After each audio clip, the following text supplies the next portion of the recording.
ប្រិយមិត្តលោកអ្នកនាងជាទីមេត្រីនេះគឺជាវីដេអូដែលសកម្មភាពដ៏សាហាវឃោរឃៅរបស់ពួកសៀមដែលប្រើ F16 ទម្លាក់គ្រាប់បែកនៅជិតសាលារៀនដែលជាទង្វើអមនុស្សធម៌កន្លែងនេះជាកន្លែងដែលក្មេងរៀនកន្លែងកុមារាកុមារីកំពុងតែសិក្សាមិនមែនជាកន្លែងសម្រាប់ទម្លាក់គ្រាប់បែកនោះទេមិនមែនជាមូលដ្ឋានទ័ពដែលត្រូវបាញ់បោះមកលើនោះទេនេះគឺជាទង្វើដ៏សែនអសិលធម៌បំផុតនៅក្នុងការធ្វើសង្គ្រាមដោយការឆ្លើយតបទៅកាន់ការឈ្លានពានរបស់ពួកសៀមកម្ពុជាបានប្រើ BM21 បាញ់តម្រង់យ៉ាងល្អចំគោលដៅចំមូលដ្ឋានទ័ពរបស់ពួកសៀមប្រិមិត្តជាទីរាប់អានបន្តទៅនេះខ្ញុំនឹងធ្វើការសង្ខេបព័ត៌មានក៏ដូចជាជូនដំណឹងទៅកាន់បងប្អូនដែលកំពុងរស់នៅភូមិទាំងអស់នេះឲ្យមានការប្រុងប្រយ័ត្នក៏ដូចជាធ្វើការភៀសខ្លួនឲ្យបានលឿនបំផុតតាមដែលអាចធ្វើទៅបានជាពិសេសបងប្អូននៅភូមិព្រះច័ន្ទមានការប្លង់ជាលើកទី2ទី3ទី4ប្លង់ច្រើនជាងគេគឺនៅភូមិព្រះច័ន្ទមួយទៀតគឺនៅភូមិសាស្ត្របឹងត្រកួនហើយមួយទៀតនៅបឹងត្រកួនដដែលជាលើកទី2ហើយមួយទៀតគឺនៅភូមិជោគជ័យក៏សូមមេត្តាប្រុងប្រយ័ត្នដែរ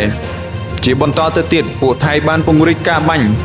រហូតទៅដល់ភូមិសាស្ត្រទំនប់ដាច់ដូច្នេះដែរបងប្អូនដែលរស់នៅតំបន់ទាំងនេះមេត្តាភៀសខ្លួនឬក៏ចូលលានដ្ឋានធ្វើយ៉ាងណាភៀសខ្លួនឲ្យបានមុនពេលដែលពួកថៃនឹងបាញ់បន្តទៀតពួកគេមិនឈប់នោះទេអាចនឹងមានបន្តការបាញ់បោះមកលើភូមិសាស្ត្រដដែលក៏ដូចជាពួកគេនឹងពង្រីកភូមិសាស្ត្របន្តទៀតប្រិមិត្តជាទីរាប់អានបើគិតត្រឹមម៉ោង12រសៀលថ្ងៃត្រង់នេះតាមសមរភូមិនៅតែបន្តក្តៅកគុកពួកថៃនៅតែបន្តប្លង់ចូលទឹកដីកម្ពុជាដោយបំពានច្បាប់អន្តរជាតិបើគិតត្រឹមម៉ោង12នេះដដែលតាមសមរភូមិនៅតាមបន្ទាត់ព្រំដែនក្នុងភូមិសាស្ត្រខេត្តព្រះវិហារឧត្តរមានជ័យខេត្តបន្ទាយមានជ័យ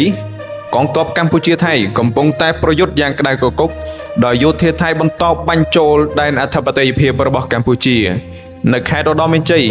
សមរភូមិប្រាសាទតាមាន់តាក្របីនិងថ្មដូនទាហានថៃបានបន្តបើកការបាញ់ប្រហារតាំងពីម៉ោង6ព្រឹកនៅទិសព្រះវិហារភ្នំខ្មោចអានសេះជាំតែទាហានកំពុងតែបាញ់ប្លង់ចូលដោយឡែកនៅខេត្តបន្ទាយមានជ័យសមរភូមិជោគជ័យភូមិព្រះច័ន្ទនិងបឹងត្រកួនទាហានថៃក៏កំពុងតែបាញ់គ្រាប់ប្លង់